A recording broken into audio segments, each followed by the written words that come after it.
Ang binibenta sa episode na ito ay ang pustiso ng lola.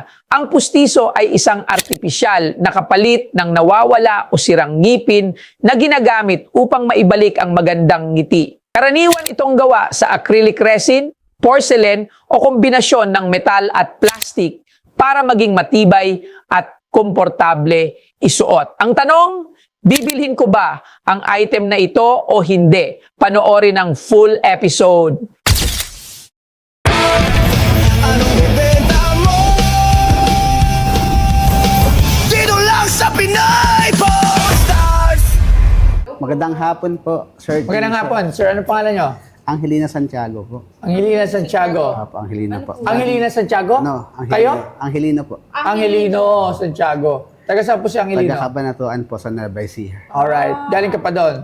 Ano po yung dala-dala niyo sa amin ngayon? Pustiso po ng lola ko. Pustiso ng lola. Po. Bali, ito po yung lola ko po na may-ari ng pustiso. Nasaan na si lola? Yumaon na po siya ng 2009. Iniwan niya po yung pustiso na to sa nanay po namin. So lola mo yan, lola mo. Anong meron ba sa postisyon ng May kasama po siyang ganito.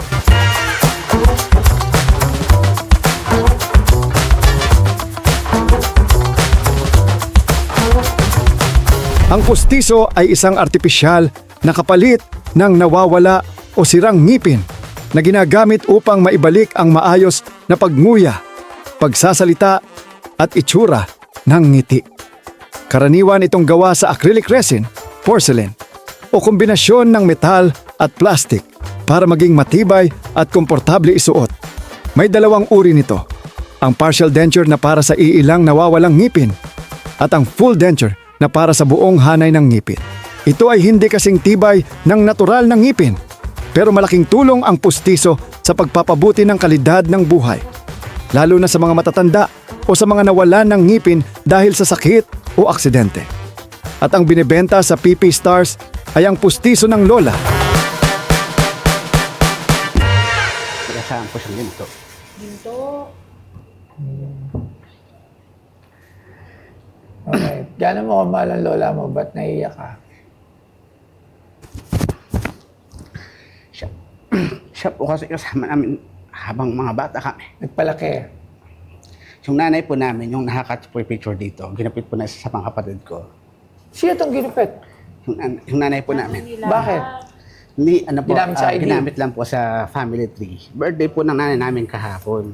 Hindi po siya makasama ngayon kasi senior na rin po siya. Ito po siya, yung mother po namin. Alright. Yan. Bali, yung nanay po namin nagdesisyon na ilapit nga daw po ito sa inyo. Noong una po, ano lang po sana namin siya ilalapit sa mga pawn shop lang po sa palipaligid. Sabi namin, try natin kay Boss Toyo kasi baka po may halaga talaga siya. Sige, tingnan natin. And ang rason ko kung bakit ito bebenta ay po sa kuya namin. Sa kuya po namin. Kuya mo, Ano po ba? Nagdadialysis. nasa? Nagdadialysis. May CKD po siya, stage 5. Ano toxic? Basta may sakit sa kidney, liver. Sa kidney po. Kidney. And may twice na po siya naglabas-pasok sa ospital. Wala po kayo makuhaan. Sige, tingnan natin. Edong! Tagin nga yung ating appraiser ng gold. Halika rito. Ito ang ating appraiser. Si Edong mag-gloves. Oh. Edong, Halika may rito. gloves ka dyan. Ipapacheck natin yung... Hawakan mo itong pustiso. Tingnan mo kung anong uri. Mag-gloves ka. Hindi, matagal na naman yan. Sa Matagal kwento po na ng wala nanay na. namin, ano daw po yan, nasa 62 years old na daw po yung postiso. Okay. Panang pa daw po nung Oo. 9 years old po siya nung nagawa. Tingnan mo nga, urihin mo nga. Yung iba ba may ginto? Yung baba po parang wala po yata. Wala. Wala, yan Sige, lang. tingnan mo yan. Ano ba, puro ba yung ginto? Hindi boss. Sa ilalim, ano? Parang mga ano yan ito eh. 14 to 18. Hindi, yung sa ilalim. I mean, yung purong ipin siya, purong ginto. Ano, tingnan ko nga. Ay, na purong ginto ata yun. Sige nga, tingnan mo nga. Tingnan mo nga sa ating, ano. Sir, Pacheck na lang po. wait. Baka kasi tayong ano. Ha? 14. 16 karat. Alright. Sige, kunin mo. Ngayon pa natin yung malalaman kung gaano kabigat yung ginto. So, tatanggalin na natin. Sige po. Okay lang? O, tanggalin natin. Hindi ba yan yung kinote lang dun sa ngipin? Or Hindi, meron jacket. Ito, jacket. Sige nga, Edong, tanggalin mo lahat ng ginto dyan. Dito, sa gamit mo. okay na po, tatanggal ko. Tanggalin natin. So, Kasi pwede naman yung idikit eh. first time ito nangyari Yes. na, di ba? Tingnan natin, sige. Ayan, so tanggalin mo nga Edong. Dentista ka muna ngayon. Tatanggal mo na? Isa. Alin isa? Naka-coat lang to, boss. Eh. Ah, naka-coat lang. So, hindi siya lahat purong ginto.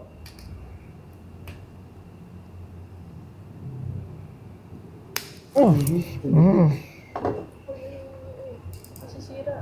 Okay lang sa'yo? Okay lang po.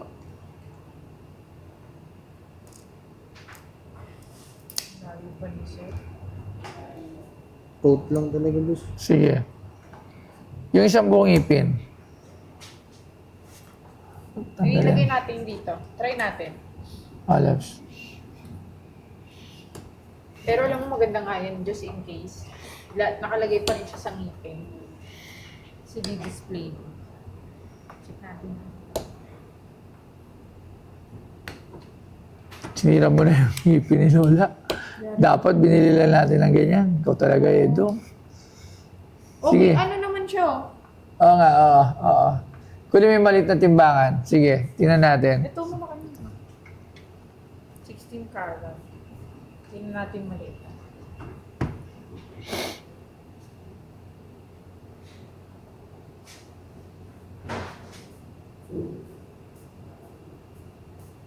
Ganun din. Yeah. Alright, so yung iba dong, tanggalin mo nga.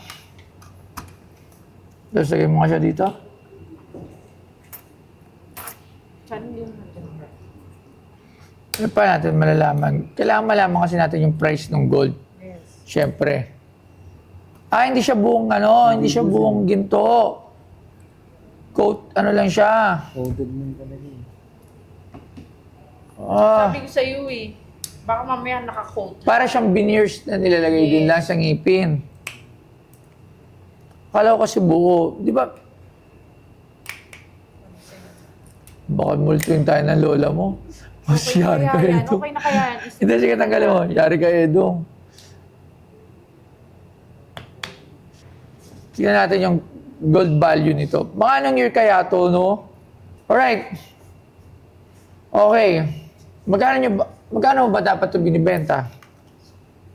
Nung time po na hindi pa po nalalabas sa hospital yung kuya namin, desperate po kami.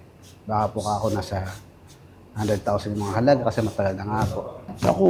Na may nagawa naman po ng tulong na may tubo naman po sa amin para po makalabas si kuya sa hospital.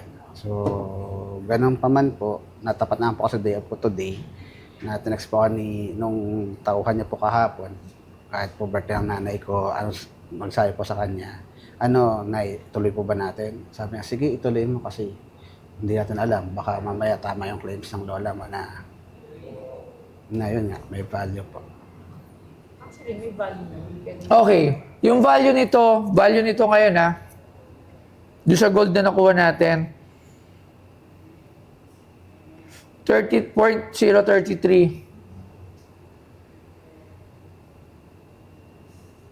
So, 14. Nasa 1,650 lang. Sa mataas ko na yun binigay, ng 14K. Sige po. Ganun lang siya kamura. 1,650. Pero dalalayan yung pinanggalingan at kailangan nyo ng tulong sa medication. Magbibigay na lang din tayo siguro. Siguro bibigyan na lang namin kayo ng 5,000 tapos kasama yung 1,600. Salamat po. So, 6,600 yung ibibigay namin sa inyo. Maraming salamat. Para, tama ba, Labs? Okay na yun? Yes. Alright? Para sa medication. Oo, para makatulong na lang. Kasi yung gold, yan lang yan. Lapay para. So, 6,600, sir. Maraming salamat. Thank you po. Thank you very much. So, Advance happy birthday po, boss. sige po. Maraming salamat. Magandang hapon. Ang pangalan ko po ay Angelino from Cabantuan City, Nueva Ecija.